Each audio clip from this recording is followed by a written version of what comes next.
Happy 2020.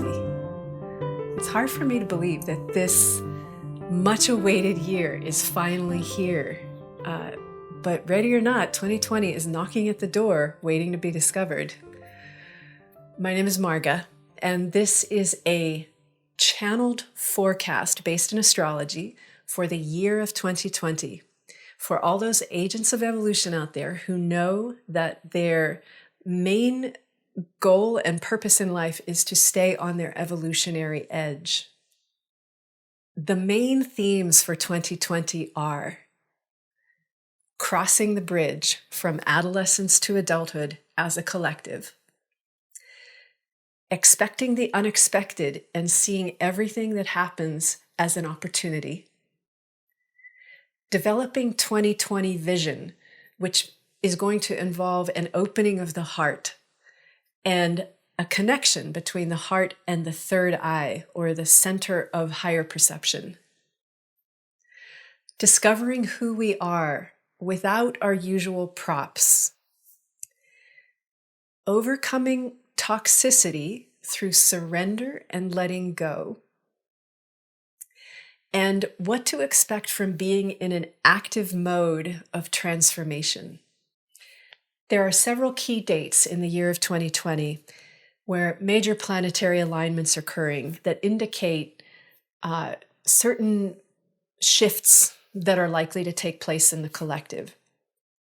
I'm going to send that list of dates out to my mailing list. So if you go onto my website, www.trans-astro.com, and subscribe to the mailing list, you'll receive those dates. And then throughout the year, I'll be sending out more of these Planet Channel videos that will discuss each of those shifts more in depth. Okay, so the first theme is crossing the bridge as a collective from adolescence to adulthood. I want to liken this to the time that we each individually graduated high school or maybe left home for the first time. This is a similar moment in our collective history where we are faced with all of those kind of uncertainties, but also that same excitement and, oh, I can't wait for this to be done. And a little bit of feeling daunted, like, how am I going to do all those things that mom and dad have done for me for so long? So we're in that same moment collectively, and as many of us can probably attest, high school was probably wonderful, but we're probably all glad we kind of made it into adulthood. None of us would probably choose to go back to high school. And we're collectively in a similar moment where we will probably look back on this retrospectively and think, oh my God, thank God we made it. Thank God we did that. It was hard, but thank God we did it and we've arrived. So coinciding with our crossing the bridge as a collective is going to be a disappearance of certain structures and resources, very much like the time you first left home and could no longer rely on the structure of your mom and dad's household or mom and dad giving you money whenever you needed it. All of a sudden you had to be a little more self-reliant, a little more resourceful, a little more creative, a little more adult. And we are collectively at a similar moment where we will be losing certain resources and structures. 2020 is going to mark the beginning of that process.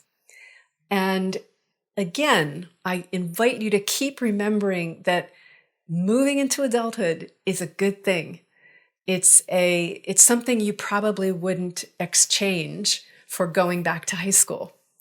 Similarly, as a collective, even though certain structures and resources will disappear, the new ones that we create will be far better equipped to support us into where we're going as a collective. Okay, so the second theme is expecting the unexpected and seeing everything as an immense opportunity. One of the things that's going to help you successfully navigate this crossing of the bridge is deciding up front that everything that happens is an opportunity, an evolutionary opportunity, and that you're excited for this opportunity. It's with that excitement that that magical kind of serendipitous movement of grace toward you comes. It's when you are willing and, co-creating your future, our future, that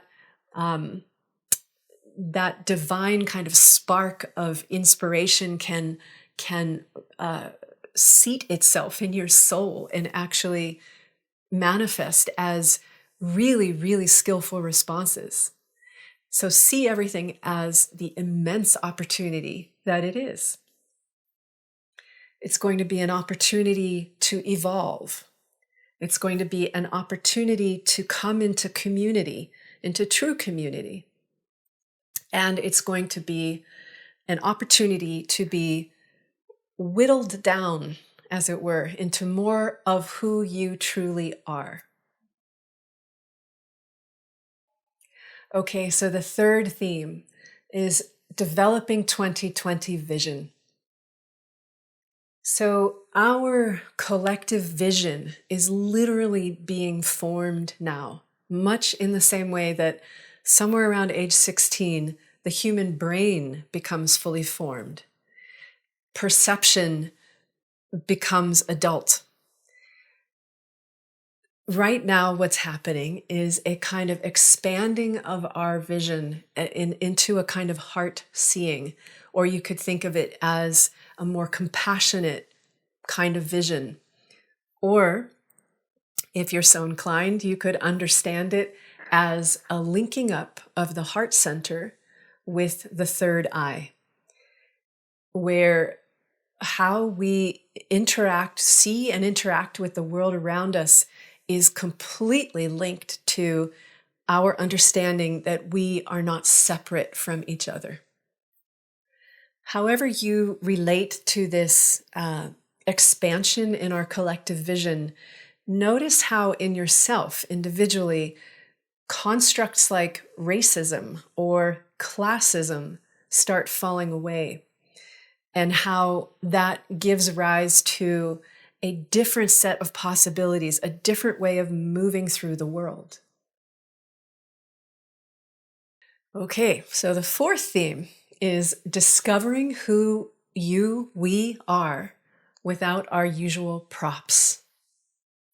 We're going to be doing this individually and collectively. And how this happens for you individually depends on where the transiting planets Jupiter, Saturn, and Pluto, what they're activating in your chart. So if you don't know, come for a reading. You can email me at marga@trans-astro.com to set up a reading. Okay, an example of this in the collective, this discovering who we are without our props, is discovering who we are collectively without the prop of patriarchy. So we've come to rely on the patriarchy for many things like law and order, or material resources, or stable foundations of society, or even the notion of progress. These are good things that the patriarchy has enabled us to do. But now that we've moved past a point where that is useful to us as a collective, the patriarchy is being dismissed. And as that transition takes place, some of those things we've come to rely on from the patriarchy, things like law and order or material survival, will go through enormous changes and shifts. So it might be a bit of a chaotic time in those kinds of areas, in those arenas. So the evolutionary question at a time like this is, when those chaotic moments happen, are you going to cling to the patriarchy or various forms of authoritarianism? Or will you lean into possibility and get curious and ask, what else is possible here? How else can we do this? So that's the evolutionary potential, is for us to lean into our curiosity together and collectively come to a different kind of operating system. Okay, so the fifth theme is overcoming toxicity through surrender and letting go. As we start to release our reliance on old resources and structures, and I'm thinking specifically of our reliance on oil, our reliance on structures like toxic capitalism. And I don't mean capitalism itself, but the toxic forms of it. We will experience as a collective a kind of release of toxicity into the culture. This is just a mechanism of transformation. You know, as you release toxins from your own body, as they release, there is a minute of toxicity before the environment is completely cleaned. And similarly, as a collective, we will be experiencing some of that toxicity as it's released from the system. So our job is to let it release. So the successful navigation of crossing the bridge from reliance on these old structures and resources into a new paradigm, into a new way of being, involves first and foremost 100% acceptance of what is. That doesn't mean you condone what's happening, but it does mean 100% acceptance of it. Because when you resist something, you make it stronger. So the successful navigation of this release of toxicity is to surrender to it, to the extent of not fighting that it exists, not bemoaning the fact that it exists, not saying to yourself, why me, why us, this is terrible, but looking with a very kind of clear eye at the fact, oh, this is what's happening, and accepting it. And then from there, you can respond with a lot more skillfulness. Then for some of us, informed, skillful action will be part of our response. This is not part of everyone's design. So you really have to look at, what is your design? Are you designed to be a warrior? The warriors among us will rise to this call. And warriors out there, I'm going to give you a special message here, that if your response to what is happening is coming from anger, or if it is coming from unresolved personal trauma, it will not be effective. So you have to be open-eyed and very clear about your own motives in responding to whatever situations you're responding to. So 100% acceptance is true for all of us. And then for the warriors out there, looking at, is this coming from anger? Is this coming from unresolved personal trauma? And how can I release those things? How can I release my anger? How can I release my personal trauma so that my response to what's happening is actually skillful? Okay, so the sixth theme is what to expect from being in an active mode of transformation. Some processes predictably occur when we're in an active mode of transformation, which we'll all be in this year. So it might be a good idea to review some of these together, so that as transformation appears on your doorstep, you're more quickly able to adapt to it. Most processes of transformation involve a kind of disorientation or confusion or sometimes even shock. And this shouldn't scare you. You've done this so many times in your life that it's just a review of how to respond when you're in an active mode of transformation.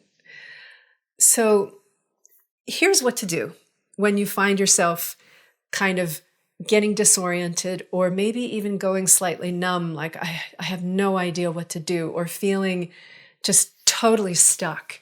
Here are some of the things you can do. Number one, be incredibly kind and gentle and compassionate with yourself. Number two, simplify. Ruthlessly focus your energies on the task at hand, which is to slowly bring yourself out of the disorientation or numbness or stuckness. Let yourself focus on what's at hand. Number three, reprioritize. So though transformation is upon you, there are all these decisions that life is going to keep throwing at you. So you always have the option to push things off. You always have the option to say, not now, this is not important right now. What's more important is that I actually ground and feel myself becoming present again. Number four, let go. Allow yourself to grieve losses and gently coach yourself to let go. This doesn't mean it's going to happen overnight or, in the time frame that you'd like it to, but letting go is a key part of transformation. Number five, try not to resist change, but when you do, don't get down on yourself about it. It's going to happen. You're going to resist change. And so you can just be really gentle with yourself, understanding that it's a natural human instinct to kind of resist something that it just doesn't understand. So when you resist change, don't get down on yourself.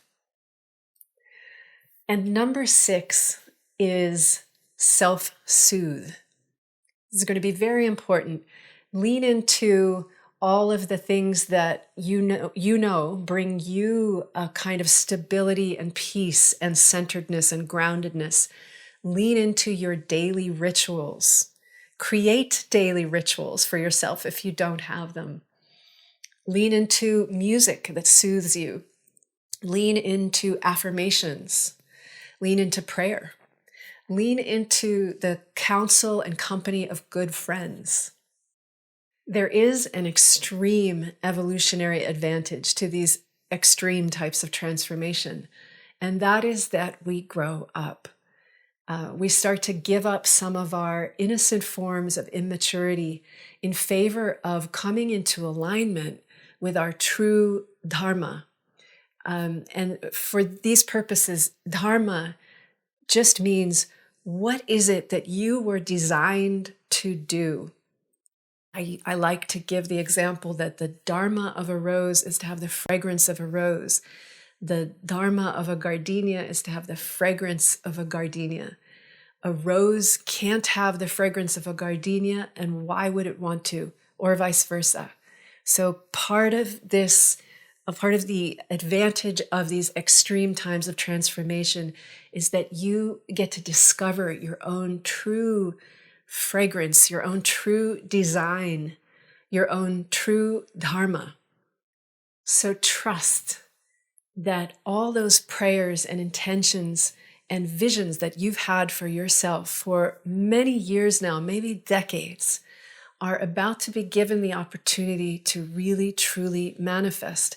And that in the process of them manifesting is a transformation time, a moment of transformation, a moment of crossing the bridge, which is this year of 2020. Trust that there is something else on the other side of that bridge, and hold that in your mind as you go through this year. Hold that vision that you have for yourself in your mind, in your heart, and know that it will manifest. We are creating this vision collectively. You won't be able to achieve your vision without the collective. So trust that as the collective is creating our new vision, your vision becomes more and more possible. I'm going to leave you with a poem mantra that I wrote for you. At the basis of known things, I await an unknown, promising, kind new fate. With the golden sun rising in my chest, the change around me is roundly blessed. And all come to darkness, though it may. My sight I rivet to the dawning day. Hope that leaves you with some hope and inspiration for some of the changes ahead. Stay tuned for the January Planet Channel, which will come out in the next couple weeks. And come visit me at www.trans-astro.com or on Facebook, trans.astro, or on Instagram, trans_astro. Looking forward to seeing you all in the new decade.